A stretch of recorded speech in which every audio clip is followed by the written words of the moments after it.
반갑습니다. 오늘 제가 그 지방 단위, 고을 단위로 말씀드리려고 합니다. 혹시 여러분들 원래 조상이 양반입니까? 보통 상민이나 쌍놈입니까? 다 양반이라고 그러죠. 그 거짓말이에요. 조선시대 양반은 10%가 넘으면 양반 사회가 흐트흐트하는 거예요. 그러니까 사실은 전부 양반은 아니었었죠. 그런데 이제 이것도 농담인데 지금 싸울 때 제일 심한 거는 주먹으로 패서 이렇게 피가 나오는 거고 그 전에는 멱살을 잡고 쌍욕을 하는 거예요. 근데 그 직전에 하는 말이 뭡니까? 이 양반이 정말 그 얘기는 벌써 양반의 권위가 날아간 거거든요. 근데 왜 제가 이 말을 드리느냐 하면 여러분이 갖고 있는 양반이라고 하면서 갖고 있는 성씨의 본관이 뭐예요? 다 아시죠? 뭐 경주김씨, 한산리씨, 뭐 김해김씨 다 있잖아요. 그 본관은 언제 생겼을까요? 뭐 얘기하는 거 보면 성씨마다 통일신라 때 생겼다는 동 다 얘기를 하는데 절대 그렇지 않아요. 사실은 우리나라 성씨가 생긴 거는 고려시대 후기. 그래서 본관 제도가 생긴 게 사실은 고려시대거든요. 그 얘기를 제가 왜 이 초반에 드리느냐 하면 지방 자치를 얘기할 때 지방 단위의 본관이라는 게 그건 거예요. 토성이라고 보통 합니다. 그 지역의 성씨. 그래서 지금 이렇게 예를 들면 동국여지 승남이나 이런 걸 보면 토성조가 있어요. 거기에 성씨가 김씨, 이씨, 박씨가 나와요. 그러면 문제는 이 성씨를 어떻게 볼 거냐. 바로 그 성씨 앞에 안 붙었어요, 전부. 제가 이제 한산이씨거든요. 근데 한산에 가면 한산에 성씨가 이, 박, 채, 김이 있어요. 그럼 이게 전부 한산이씨, 한산, 박씨, 한산이씨, 김씨 다 있거든요. 근데 그게 지금은 다 합쳐졌어요. 경주 김씨로 합쳐지고 딴 데가 합쳐지고. 그 얘기를 왜 말씀드리냐 하면 본관이라는 것이 지역의 자치적인 어떤 독창성을 가진 문화 권역이라는 걸 말씀드리고 싶은 거예요. 그래서 조선시대가 바로 그것을 고려시대에 그것을 이어서 조선시대 한 거죠. 근데 조선을 건국한 태조 이성계와 중앙 세력들은 중앙 집권을 강화하려고 합니다. 그러니까 중앙에서 모든 걸 다 하고 지방에 지시를 하려고 그러는 거죠. 근데 그게 여러분이 학교에서 배울 때 정확히는 안 배웠겠지만 지방 자치를 하게 되는 게 사족들이 지방 단위로 독자적인 자치권을 만들거든요. 그래서 중앙하고 이렇게 대립이라면 대립이지만 이렇게 선을 거는 거죠. 그래서 지역마다 성격이 다른 게 어떻게 다르냐면 안동 같으면 중앙에 강하냐 지방에 강하냐. 여러분 어떻게 생각해요? 안동 지방에 강할까요? 서울에서 이렇게 지배를 강할까요? 농담일 수도 있고 진담일 수도 있는데 지금 안동에서 시장이나 국회의원 나오는 사람이 다 안동의 권씨라든가 김씨라든가 안동 성씨들이에요. 근데 재미있는 거는 조선시대의 선비로서 양반이었던 안동 권씨들은 시장하고 국회의원 안 나오더라고요. 되게 향리층이에요. 근데 그게 무슨 얘기냐면 행정이거든요, 그쪽은. 그래서 지금 제가 고려시대에서 조선시대라면 이 얘기를 하는 뜻은 자치를 얘기할 때 중앙에서 지방을 누르려고 하거나 통치하려고 하는 게 중앙 통치라면 그거에 대해서 반발하면서 지방의 특성을 살리는 거, 그게 자치거든요. 그래서 자치의 특성들이 굉장히 많은 거거든요. 그거를 여러분들이 같이 같이 생각했으면 좋을 것 같아요. 그래서 지금 이제 학교에서 배운 것 중에 기억이 나시는 게 자치를 얘기할 때 기억이 나는 게 제일 먼저 생각나는 게 향약이실 거예요. 향약. 근데 사실은 향약은 지역 주민 모두에게 통할되는 규약이거든요. 그러니까 예를 들면 지금 같으면 지방자치 지역이 한 군데 있으면 거기에 인구 5만 명이 다 해당되는 거거든요. 그런데 혹시 기억이 나실려나 모르겠어요. 이제 잊어먹었을 수도 있고 향약하고 비슷한 것 중에 향규라는 게 있어요. 고을의 규약. 근데 이 향규는 일반 백성들이 하는 게 아니라 지방의회 규약이에요. 거기에는 지방의 양반층이랄까 사정축이라고 해서 약간 그 주도 조직들이 강합니다. 근데 왜 이 얘기를 자꾸 하느냐 하면 고을 단위의 자치하고 마을 단위 자치가 좀 달라서 얘기를 드리는 거예요. 그래서 중앙에서 계속해서 지방을 통제하려고 할 때 이걸 어떻게 우리가 방어할 것인가, 어떤 식으로 이거를 우리 지역이 유리하게 할 것인가, 그래서 아까 원님이 그 현감이 그 지역에 지방관으로 파견되면 제일 먼저 공자님 찾아보고 지방에 원로 찾아본다는 얘기가 뭐냐 하면 조선 초기에는 조선 건국한 세력들은 지방 세력이 엔티를 걸면 한 칼에 잘렸어요. 그게 이제 여러분 기억 안 나실 거야. 이게 고등학교 때 시험을 많이 봤었는데 예를 들면 부민고소금지법. 지역민들이 그 지방관을 고소하는 법이 아예 없어져 버려요. 그다음에 향리들을 때려치는 방법으로 원학향리법이라고 하는데 한 번 걸리면 그 지역에 살 수가 없어요. 그래갖고 전부 이주를 시킵니다. 전라도의 향리가 문제가 생기면 탁 걸어가지고 강원도로, 평안도로 이렇게.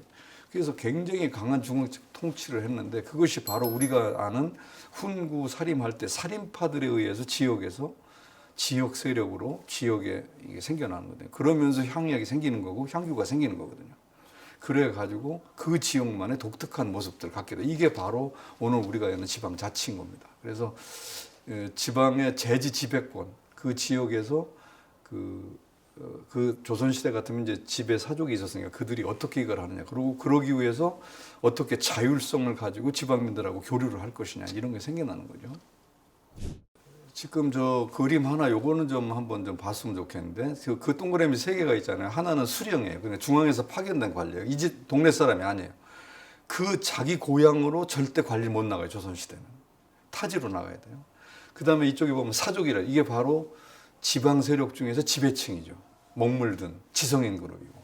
그 다음에 동그라미 나머지가 향리예요. 요거는 아전 세력이라고 우리가 하는 실무 행정 인력이에요. 그리고 동그라미를 안 해놨지만 더 많은 민중들이 있는 거죠. 요 세력들이 조합을 이루는 과정에서 자치가 생겨나거든요. 저 그림을 보면서 이거 좀 그냥 이럴 때 아니면 못 들으시니까 편하게 들어보시겠습니다. 저 셋을 이렇게 구분을 해보겠어요. 제일 먼저 수령하고 사족을 한편으로 만들고 향리를 떼어버리면 향리는 관리 조직, 아전 조직이고 둘은 선비 조직이에요. 그래서 지성직고 여기 유성 같은 박사 이상이고 이쪽에는 고등학교 나오고 실무교육 받은 사람이란 말이죠. 그다음에 수령하고 향리를 이렇게 긋고 사족을 띄면 이거는 관리고 관하고 리잖아요. 이쪽은 민이에요. 그래서 지방의 자치를 얘기할 때 민중이고 민이고 이쪽은 관리고 그래서 행정적으로 모든 제도를 이쪽에서 하는 거죠. 조선시대에 여러분 세금을 낼 때 개인이 냈을까요? 군 단위로 냈을까요? 면 단위로 냈을까요? 이것도 대답 못 하실 거예요. 아마. 개인이 다 냈다고 생각하면 절대 그렇지 않아요. 조선시대는 고굴 단위로 나라에서 받아가요. 그러면 그 군수가 500만 원을 거둘 수 있고 1000만 원을 거둘 수 있어요. 원래는 500만 원을 내게 돼 있어요. 서울에. 그러면 1000만 원을 걷어갖고 500만 원을 가지고 딴 데 써요. 잘 쓸 수 있죠. 500만 받아서 절대 딴 거 안 쓰고 그냥 세금만 바치는 사람도 있겠죠. 근데 이게 뭐냐 하면 9년 단위로 그 지방관들이 하는 거거든요. 근데 조선 후기가 되면 면 단위로 세금 메워져요. 그러다가 조선 말기가 되면 마을 단위로 하게 줘요. 그러다가 일제시대가 되면서 개인 단위가 된 거예요. 그럼 마을 단위의 세금이 모아졌을 때 마을에 제가 이제 이 예를 좀 한번 들어보면 한 마을에 세금이 나오는데 마을이 27호 이제 전라도 내가 구례걸 연구했는데 27호인데 그 중에 등급을 내는데 1등부터 7등까지 있어요.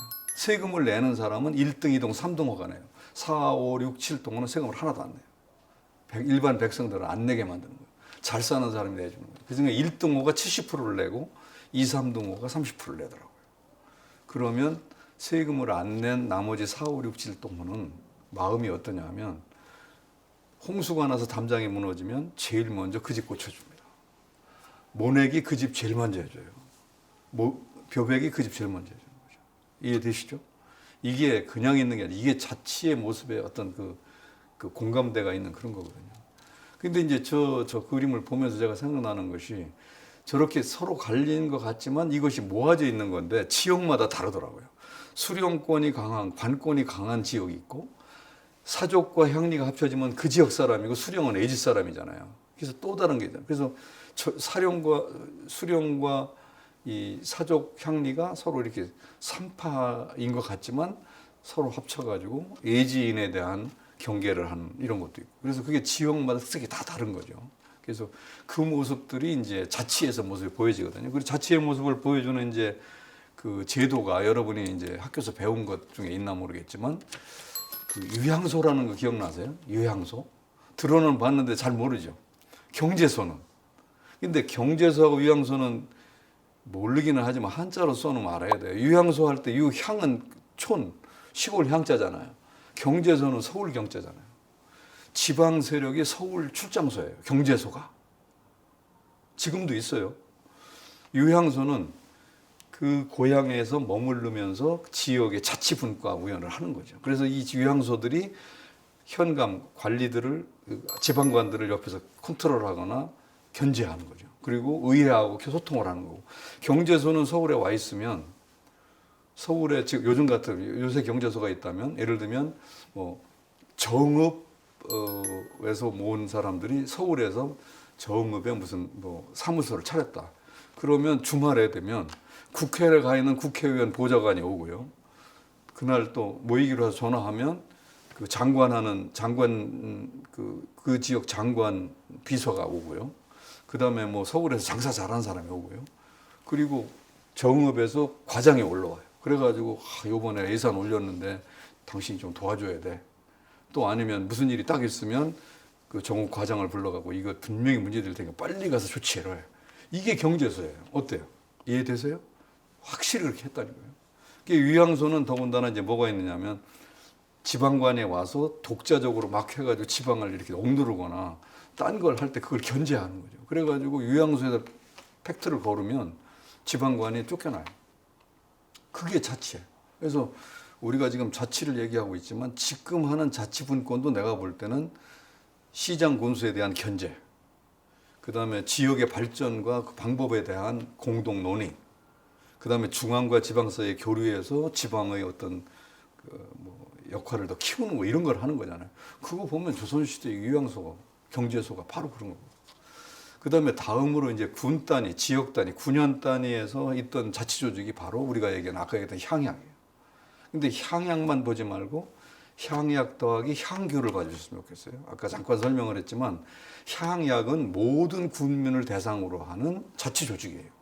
그래서 향약을 율곡이 만들고 태계가 만들었는데 그 조항을 보면 대개의 경우 지방 사람 똑같이 해서 균형 있는 뭐라고 할까 그 지역 사람들 주기도 하지만 대개 유교 문화를 확장시키는 그래서 이제 잘못되면 벌을 주거나 이런 거잖아요. 그래서 그 향약이라는 게 이제 있고 향교라는 건 아까 얘기했던 대로 지배층들의 조직이에요. 그래서 향교는 아무나 들어가지는 못해요. 한번 들어가서 그 지역에서 분명 역할을 한 사람만. 그래서 집안에 내력이 있거나 그게 있는 사람만. 그래서 향교라는 건 고을의 규약이잖아요. 향안이라는 게 있어요. 안자는 이 명단 안자. 그래서 향안은 뭐냐면 향교에 관여하는 사람들의 명단이에요. 그래서 향안에 들어가면 그 지역에서 쳐주는 거죠. 그래서 향안 때문에 문제가 많이 생겨요. 그래서 조선 후기에 가면 이제 우리 역사상에서 저는 그거 갖고 연구도 했지만 향안 파치 사건이라는 게 일어나요. 그거 갖고 자꾸 자치 조직 간에 세력 다툼이라니까 그걸 태워버리거나 물에다 젖혀버리거나 불살라버리고 뭐 이러고 할 테니까 그것 때문에 문제가 생기거든요. 그래서 조선 중기나 전기에는 그 향안을 잊어먹으면 그걸 관리를 못한 지방관이 벌을 받을 정도였었는데 조선 후기가 되면 이것 때문에 지방관들이 굉장히 어렵고 지방 세력이 계속 반발을 엔트를 걸으니까 이 향안 조직을 없애버리자 이렇게 되는 게 18세기 말이에요. 그래서 향안과 향교라는 게 우리 전통 규약에 있었던 거다. 이제 그걸 좀 말씀드리고 싶고 이제 아까 그 향약이라는 건 일반 전체로 같지만 그러나 그걸 전체를 다스리는 거는 이 그 사족들에 의한 것이다. 그래서 이 조직이 이제 그 자료로서 남아 있는 것도 많고 그 실제적인 모습을 가지고 마을마다 아니 저 지역마다 A, B, C급 서로 유형이 달라요. 그래서 그런 걸 통해서 이제 우리가 이런 거는 참 대단한 자치분권의 역사고 우리의 그 어떤 전통이 있는 데구나. 이런 거는 그 당시에도 이런 문제점이 있어서 이렇게 소화를 했구나. 이렇게 볼 수가 있거든요.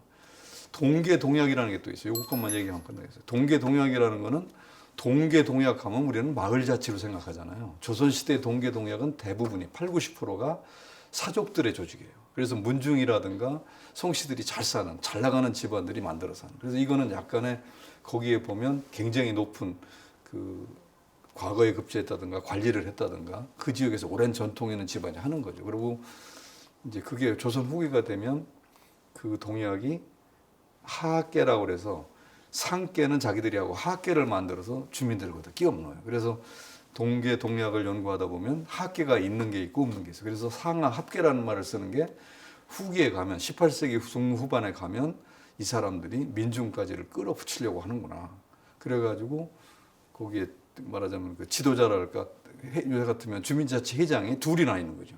사족의 장이 있고 농민의 장이 있고 그래서 그게 이렇게 왔다 갔다 하는 이제 그런 모습을 보여주는 거죠. 그래서 이게 바로 이제 9년 단위의 사족 중심의 지배층 중심의 분권이라고 하는 개념. 자치의 모습을 조선시대에 보여준 걸 말씀드리는 거고 여러분들이 전통 자치를 이해할 수 있도록 하는 데 도움이 좀 됐으면 좋겠습니다. 이상 오늘 강의는 마치겠습니다.